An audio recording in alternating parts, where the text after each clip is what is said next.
Hey everyone, it's me, Dahlia, helping young professionals to get international careers.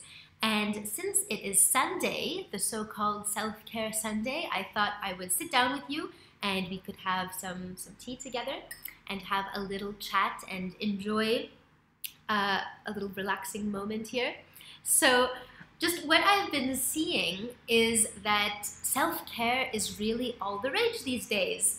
And on social media, on Facebook groups and Instagram and all of that, I keep seeing the importance of self-care, and you see these people posting pictures of them doing yoga and their meditation, and they're being all zen, and they're saying, so nice to have made time for self-care today. It's so important to take a break from our hectic schedules and dedicate some time to ourselves and to recharging, and you see all this stuff. And what happens then for a lot of us is that we actually start feeling guilty. Like we feel like we're just not as perfect as those Zen yoga masters and those people meditating, and how come we didn't have time on our Sunday to take a break and relax or something like that? And how come we're always feeling so stressed out? It must be a problem with our self-care. We must not be dedicating enough time to ourselves, or we haven't learned how to recharge properly. We haven't, even if we're trying to meditate, there's something we're missing. There's something we have not learned to do properly, because I'm still feeling stressed even after trying to meditate, for example. And so I wanted to talk about self-care and whether self-care could sometimes be taking the place of solving real issues for you. And the reason I want to talk about that is because I've been seeing this a lot lately, where these amazing, motivated, and wonderful people are very, very stressed out and just working in a way that they're totally drained, and they're not feeling in alignment, and they're just feeling terrible. And they keep struggling to stay afloat, and they keep turning to self-care to try to solve their problem. And they can't figure out why, for all their efforts, they're still feeling so stressed out. And one example of this is someone I knew. Let's call her Rachel.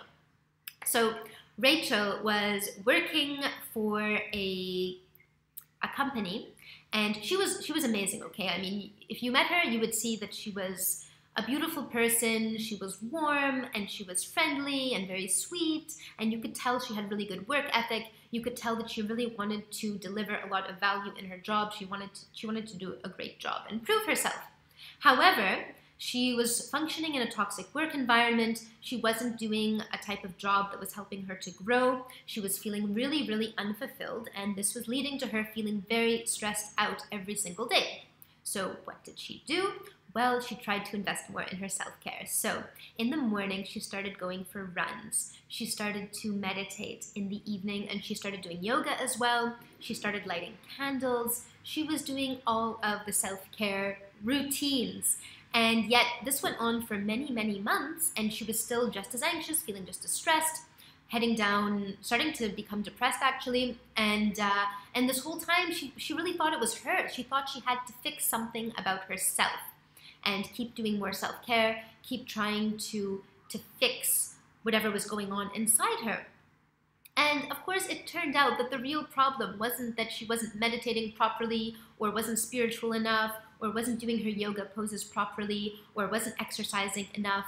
It was none of that. The real problem was that she was in the wrong career. She was in the wrong work environment. She wasn't doing work that she loved. And when you spend that much time in your workplace, and most of us do spend the majority of our time at our jobs, if it's not fulfilling to us, well, yes, we're not going to be feeling zen, and we're not going to feel at peace with ourselves and happy. So we have to fix that problem. I mean, it's a big problem if you're feeling stressed with your work environment, or if you're not growing in the kind of work that you're doing, or if you don't have a job, right? So what happened with her is that she ended up finally changing jobs. She finally realized that that was the real problem. It wasn't her, it was the kind of job she was in. She changed jobs, she changed cities, she moved in with her fiance, and now actually she's gonna have a baby, and she is continuing her self-care routines. She's still meditating, she's still doing her yoga, and she's very happy with it, and the yoga and the meditation has brought a lot to her life. But she's way happier now because she fixed the fundamental problem. So the moral of this story is that if you have a big problem in your life, if you want to solve that, this sounds obvious, but if you want to solve that big problem, you need to solve that problem and not just go for all the self-care routines. But no amount of yoga, meditation, sports, coffees with friends, or bubble baths, or any of those stress busters are going to solve the real problem if you're fundamentally unhappy in your career.